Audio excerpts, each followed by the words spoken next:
안녕하세요. 아파트 문톡의 김지수입니다. 최근 신문기사 보셨나요? 은행이 신용점수가 낮은 고객을 대상으로 한 제2금융권 중금리 대출을 연결해주는 연계대출에 적극 나설 수 있도록 유도할 방침이라고 하는데요. 신용점수가 낮으신 분들께는 희소식이 될 것 같습니다. 이렇게 신문기사뿐만 아니라 대출에 대해서 알아보시거나 금융권에 대해 알아보실 때 흔히 1금융권, 2금융권이라는 말을 들어보신 적이 있으실 겁니다. 여기에서 말하는 2금융권에 대해 간단하게 알아보고 2금융권 주택담보대출을 한번 파헤쳐 보려고 합니다. 그럼 시작해 보도록 하겠습니다. 2금융권은 은행을 제외한 금융기관을 말하며 자금의 중개를 주로 담당하는 비통합 금융기관으로서 보험회사, 신탁회사, 증권회사, 종합금융회사, 저축은행, 캐피탈 등이 속해 있습니다. 은행법의 적용을 받지 않으면서 일반 상업은행과 유사한 기능을 담당하고 있어 비은행 금융기관이라고도 합니다. 은행에서 이 주택담보대출을 받고 싶은데 내 물건지가 규제지역이라 대출이 안 될 때, 혹은 한도가 부족할 때, 조건이 너무 까다로워서 좌절하신 적이 있지 않으신가요? 이런 상황일 때 2금융권 주택담보대출을 이용하시면 조금이나마 답답함이 해소될 수 있을 것 같은데요. 그래서 은행권 대출이 막혔을 때 도대체 어디서 어떻게 대출을 받아야 하는지 막막한 분들의 궁금증과 해결책을 좀 풀어드리고자 준비해 봤습니다. 2금융권의 장점을 말씀드리자면, 장점은 첫 번째, 은행보다 높은 한도. 두 번째, 은행보다 낮은 문턱. 이게 다예요. 을 꼽을 수 있겠습니다. 1금융권에서 대출을 받기 어렵다 하시는 분들이 알아보시면 좋겠죠.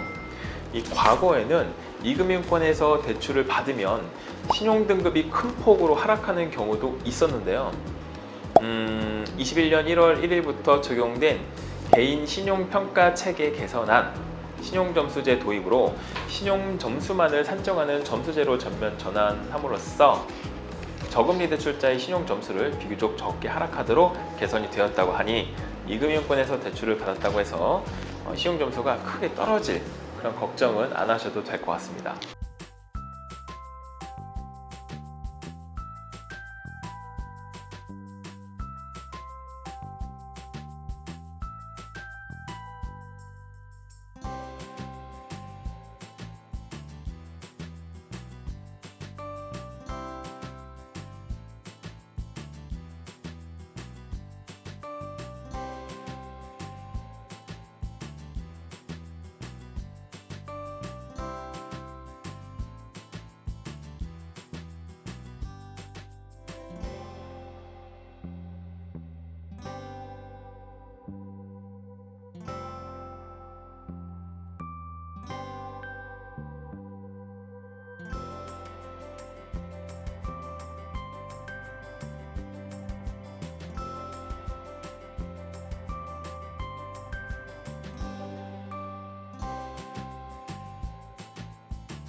그래서 오늘은 2금융권 주택담보대출 중에서도 아파트를 보유하신 분들을 대상으로 하는 무설정 아파트론이라던가 아니면은 사업자분들을 위한 사업자금 대출, 주택 매매 자금으로 이용하실 수 있는 보험사의 MI 대출에 대해서까지 설명해 드리도록 하겠습니다.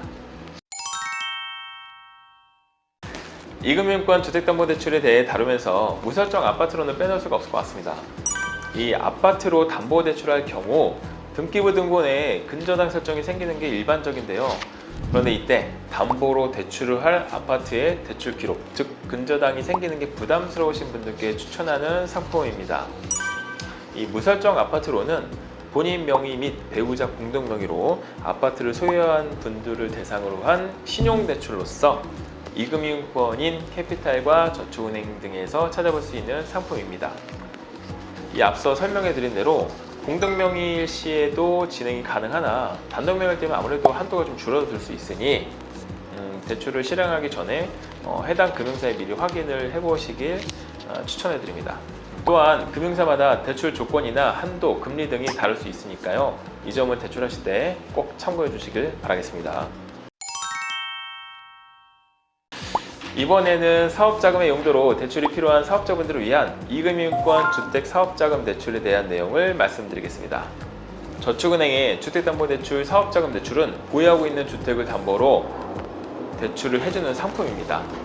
신용도 및 소득 내역을 확인할 수 있는 개인사업자 또는 법인사업자 경우에 해당하며 담보로 하는 주택의 종류에는 아파트, 주상복합 아파트, 아파트형 연립주택, 주거용 오피스텔 등이 포함될 수 있습니다. 한도는 보유하고 계신 주택의 KB시대 기준으로 최대 90 내지는 95%라고 생각하시면 좋을 것 같습니다. 각 금융사의 상품에 따라 선순위 담보와 후순위 담보로 하는 상품이 나눠져 있는 경우가 있으니까요. 미리 확인해 보시면 좋을 것 같습니다. 캐피탈의 경우에는 보유주택으로 대출이 가능한 한도는 KB 시대 기준으로 최대 85에서 90% 정도입니다. 물론 다 다를 수는 있어요, 조금씩. 담보로 하는 주택의 종류에는 아파트, 연립, 다세대, 단독주택, 오피스텔 등이 포함됩니다. 재건축 사업 및 리모델링 예정인 경우와 가압류와 가등기 등 이제 등기가 이런 식으로 되어 있는 경우에는 대출이 어려울 수 있으니까요. 이 점은 참고해 주세요. 단 아주 불가능한 건 아니니까 자세한 내용은 상담을 통해서 확인해 보시는 걸 추천합니다. 또 위치하고 있는 지역이나 차주분의 상황에 따라 여러 개인차가 있을 수 있으니 이 부분도 꼭 알아두시면 좋을 것 같습니다. 주택을 구입하고 싶은데 자금이 부족하다면 먼저 자금 조달 방법에 대해서 알아봐야겠죠. 내 집 마련에 관심이 많으신 분들께 도움이 될 유용한 정보일 것 같은데요. 이금융권 주택담보대출 매입자금에 대해 알아보기 전에 1금융권의 주택 매입자금에 대해 한번 짚고 넘어가 보려고 합니다. 1금융권의 주택 매입자금은 투기지역과 투기과열지구의 경우에는 40%, 조정대상 지역인 경우에는 50%, 기타 지역의 경우에는 70%로 제한되어 있는데요. 주택 매매 시 대출 비율을 추가로 더 받고 싶으신 분들께는 보험사의 MI 대출을 이용하시는 것을 저희가 좀 권해드립니다. 이 MI 대출은 금융사가 자체적으로 주택금융공사의 MI, 모기지 보험이거든요. MI를 가입하면서 대출을 실행시켜주는 상품으로서 아파트 매매 자금으로만 대출할 수 있는 상품입니다. 투기지역과 투기과열지구의 주택은 제외가 되며 조정대상 지역과 기타 비규제 지역의 경우에만 해당합니다. 또한 소득 증빙이 가능하셔야 하고 이 조건은 보험사마다 달라질 수 있으며 모든 보험사에서 취급하는 상품이 아니기 때문에 대출을 실행하시기 전에 미리 좀 상담을 통해서 알아보시는 걸 권장해 드립니다. 차주분의 여러 상황에 따라 조건은 달라질 수 있으니 이 점 또한 참고해 주시면 좋을 것 같네요. 네, 오늘은 이렇게 해서 이금융권의 종류와 이금융권 대출 중에서도 이금융권 주택담보대출에 대해서 알아봤습니다. 오늘의 내용에 대해 간단하게 요약을 해보자면요. 첫 번째, 이금융권은 1금융권보다는 금리가 다소 높지만 그만큼 대출을 받을 수 있는 한도가 높고 심사 기준이 비교적 간편하며 대출 기준이 좀 더 낮다는 장점이 있다. 두 번째, 담보로 대출을 할 아파트의 대출 기록, 즉 근저당이 생기는 게 부담스러우신 분들께서는 무설정 아파트론을 추천한다. 세 번째, 주택담보대출, 사업자금대출은 저축은행의 경우 한도는 보유하고 계신 주택의 KB시대 기준으로 최대 90 내지는 95%, 캐피탈의 경우에는 최대 85에서 90% 정도이다. 단 알아보셔야 됩니다. 미리 상담을 통해서.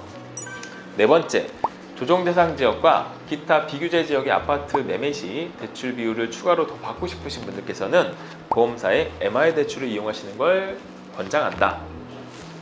이것 또한 상담 통해서 확인해 보셔야 됩니다. 다 되는 건 아니에요. 대출을 알아보실 때는 직접 알아보시는 경우가 많으실 텐데요. 무엇보다 잘 맞는 대출 상담사와 상담을 하는 게 가장 중요하다고 볼 수 있습니다. 그렇기 때문에 궁금하신 점이 있으시다면 언제든지 아파트 금융톡으로 문의 주시면 되겠습니다.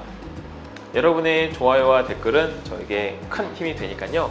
도움이 조금이라도 되셨다면 구독과 좋아요, 알림 설정까지 부탁드리고요. 다뤄봤으면 하는 내용이 있으시다면 아래 댓글로 남겨주세요. 언제든지 문의사항이나 궁금한 점 있으시다면 카카오톡 채널 아파트 금융톡으로 편안하게 남겨주시길 바라겠습니다.